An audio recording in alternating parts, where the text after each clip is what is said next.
secara umum apakah ada pengaruh sih makanan yang kita makan setiap hari itu dengan kejadian penuaan pada tubuh kita? Baik. Jadi ada sebenarnya hubungan antara makan dengan faktor penuaan. Biasanya kan orang mengaitkannya bahwa kebiasaan makan ini memang akan mempengaruhi parameter kesehatan.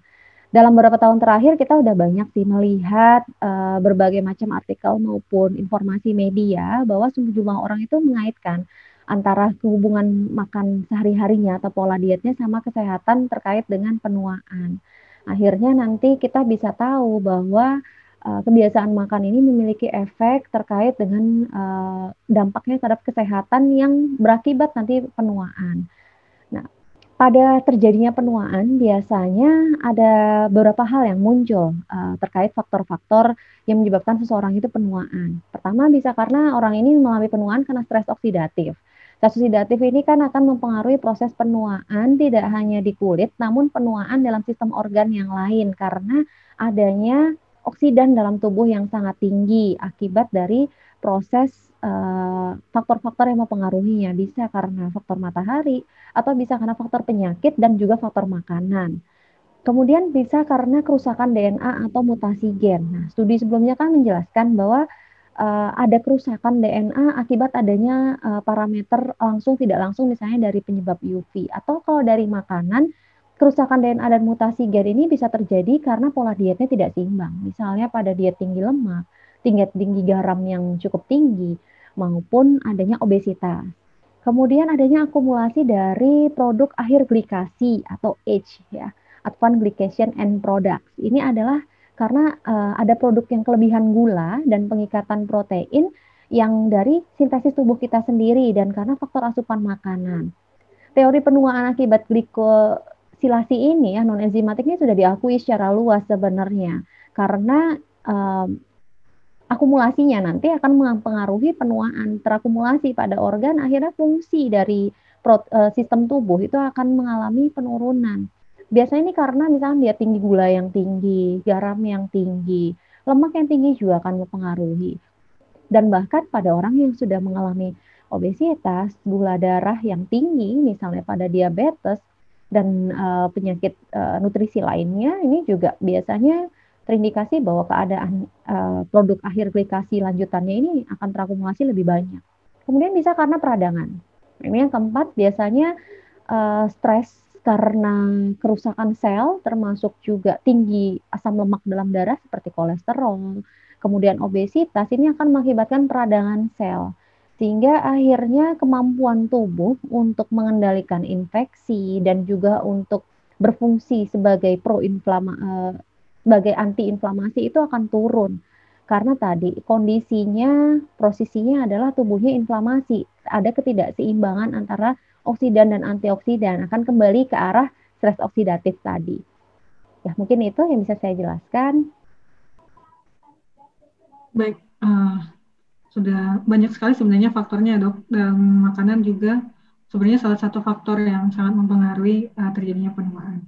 Nah, kita masuk ke pertanyaan kedua dok, makanan apa saja yang dapat mempercepat penuaan kalau secara praktis orang awam nih, kira-kira apa sih yang harus dihindari atau apa yang harus dilakukan, diet yang harus seperti apa gitu.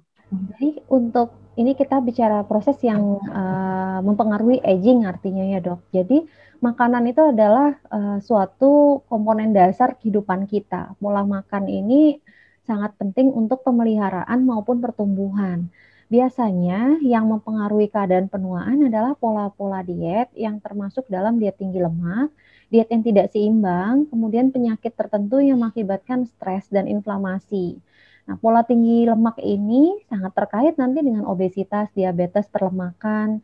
Kemudian lemak ini akan mengakibatkan jaringan lemak tubuh itu akan mengalami deposisi yang lebih banyak dan komposisi lipid atau lemak di kulitnya juga lebih banyak. Akhirnya nanti penyembuhan kulit, stres di kulit, respon inflamasinya itu akan beda. Nah, makanan tinggi garam dan juga terlalu pedas juga katanya dikaitkan terkait dengan faktor inflamasi tubuh terkait penuaan. Nah, ada lagi hubungan erat gula gula dan beberapa metode pemrosesan dari makanan. Kalau tinggi gula tadi kita sudah bicara di awal ada kaitan sama peningkatan dari age atau produk akhir ya, glikasi dari tubuh. Nah, sedangkan kalau cara memasak ini kan biasanya metodenya banyak. Memanggang, menggoreng itu katanya disebutkan ada hubungan dengan meningkatkan respon dari inflamasi tubuh juga. Makanya diharapkan bahwa makanan-makanan seperti ini memang harus dihindari karena dia mempercepat penuaan dan juga menumpuk lagi age tadi. Kontrol gula darah juga akan mempengaruhi. Rendah gula termasuk dengan cara memasak, direbus ataupun diolah secara sederhana ini bisa membantu menurunkan age karena bahan makanan adalah sumber yang poten sebagai sumber dari tidak hanya karbohidrat, lemak, protein, tapi ada vitamin dan mineral. Semakin banyak diproses, maka kehilangan dari proses pembuatan makanan ini akan semakin tinggi. Ada lagi kadang kita sudah menjaga asupan diet seimbangnya, tapi masih mungkin bisa terjadi kekurangan masalah aging ini karena kekurangan vitamin dan mineral. Misalnya gini, banyak vitamin yang dikaitkan dengan proses antioksidan seperti C, D, vitamin B, kemudian ada lagi yang harus diperhatikan protein. Banyak orang Indonesia masih makan misalnya ada makan nasinya yang banyak, lauknya lebih sedikit. Nah, ini protein ini padahal merupakan unsur penting dalam kekebalan tubuh untuk membangun dan memperbaiki jaringan. Kalau kekurangan protein jangka panjang, maka gangguan metabolisme lama-lama akan terjadi dan kesehatan fisiknya akan turun. Kemudian ada lagi minum air. Nah, di tengah dari corona ini kan kita banyak pakai masker. Jadi kadang-kadang untuk minum air perlu jaga-jaga juga. Nah, di sini harus memiliki juga jadwal yang bagus ya untuk mengatur minum airnya. Karena air ini adalah nutrisi, pelarut, pembawa transportasi zat tubuh, mengatur suhu. Kalau kita kekurangan air, maka akan terjadi dehidrasi jaringan dan gangguan fungsional yang nanti mengarahnya lagi ke arah penuaan.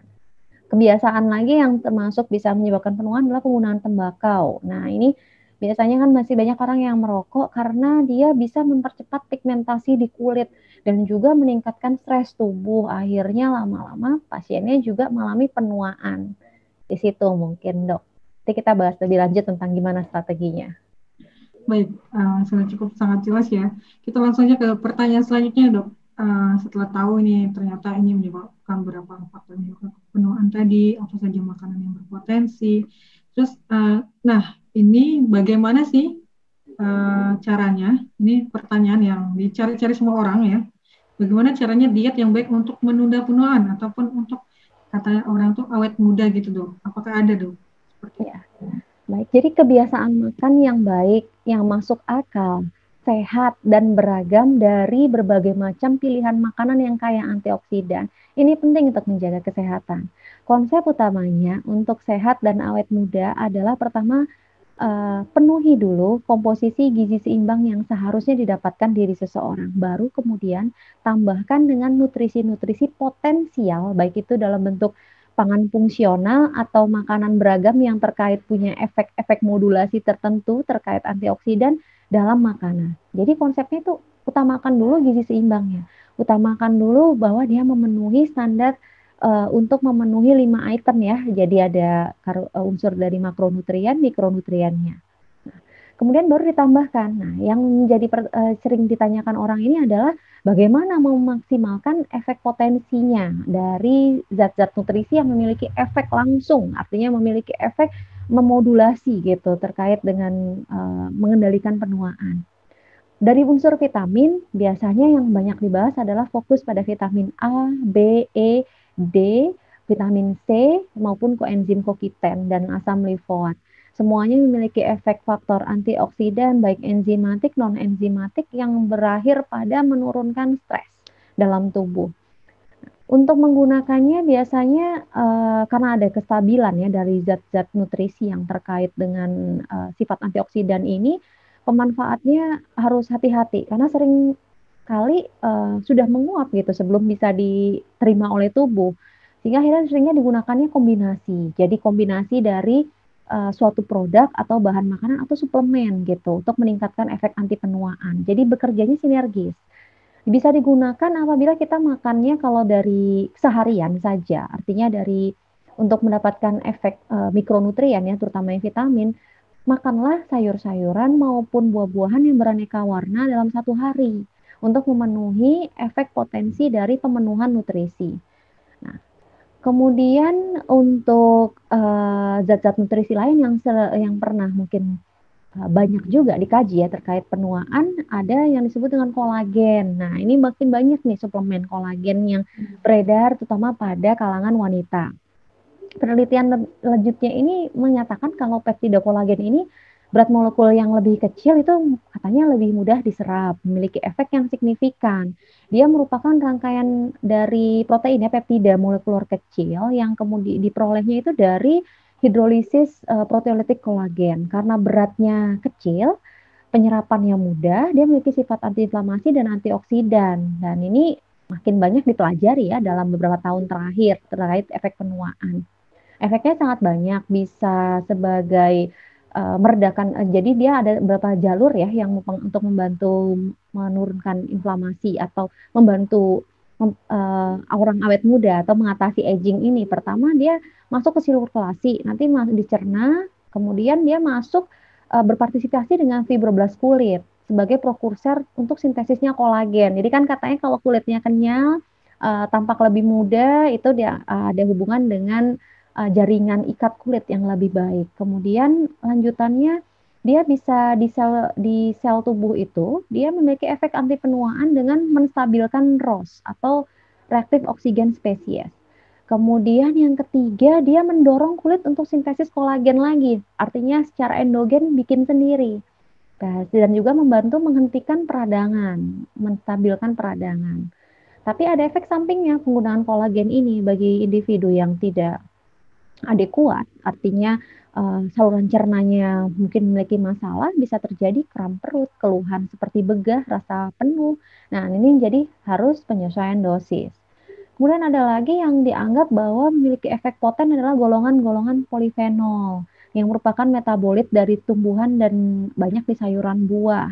Ini antioksidannya sudah banyak jelas dan bahkan di Indonesia studinya itu paling banyak mungkin ya karena banyak ekstrak-ekstrak yang diproduksi dan juga menjadi label dari suplemen herbal. Nah, ini juga bisa kita gunakan, tapi hati-hati bahwa menggunakannya harus secara wise gitu. Kalau makan seimbangnya belum bagus, jangan menggunakan pangan fungsional terlalu banyak. Nanti akhirnya orang membandingkan, Dok. Membandingkan begini, saya pakainya sama teman saya, kok teman saya lebih glowing dan kinclong dibandingkan saya. Mungkin kita perbaiki dulu, jangan-jangan tubuhnya sendiri sudah ada stres. Sehingga tatkala diberikan pangan fungsional, justru stres tersebut masih meredakan dirinya sendiri sebelum muncul gitu efeknya terkait kesegaran di kulit maupun tampak lebih muda dan segar. Baik, sebenarnya banyak sekali luar biasa ya pengaruh makanan tadi dan apa yang bisa kita lakukan. Jadi bisa saya simpulkan bahwa sebenarnya yang harus kita lakukan terlebih dahulu itu makan seimbang ya, Dok. Iya. Makan seimbang kita dulu, jangan ujug-ujug banyak masyarakat tuh saya sudah memakai kolagen, menambah kolagen, terus yang tadi ya polifenol, saya sudah makan banyak herbal, tapi kok nggak ngaruh gitu. Itu kembali lagi kita harus melihat pola makan kita seperti apa gitu ya. Karena percuma kamu kasih tapi stres di tubuh kita terus berlangsung dan berlangsung. Baik, Dok, terima kasih untuk topik yang kali ini.